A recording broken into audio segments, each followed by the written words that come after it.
Demystifying English, Discovering Relative Adverbs. Hello language explorers! Welcome to another exciting episode in our Grammar Fundamentals series. Today, we'll venture into a rather intriguing section of English grammar, called relative adverbs. If you're wondering what these are, don't fret. We're going to break them down, and specifically focus on the commonly used relative adverbs. To start off, let's understand what relative adverbs are. They are adverbs that introduce relative clauses. In simpler terms, they help to connect two sentences or ideas together, adding richness to our language by providing more detailed information. The most common relative adverbs are where, when, and why. Let's begin with where. Where is used to link sentences or clauses that indicate a place or location. For instance, consider these two sentences. 1. This is the park. 2. I first learned to ride a bicycle.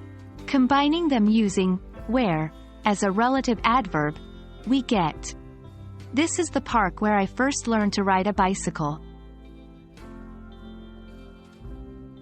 Next up is when. When is used to link sentences or clauses relating to time. Let's look at an example. 1. My mother was born in 1980. 2. That was the year John Lennon was killed. By using when, we can link these sentences together. 1980 is the year when my mother was born and John Lennon was killed. Lastly, let's talk about why. Why is generally used to link sentences or clauses that offer reasons or explanations. Here's an example. 1. I couldn't attend the concert. 2. I was sick. Linking these using why gives us the reason why I couldn't attend the concert is that I was sick. And there you have it, folks. Today we uncovered the mysteries of relative adverbs. Where, when, and why. These little words play a vital role in connecting our ideas and providing more depth to our communication.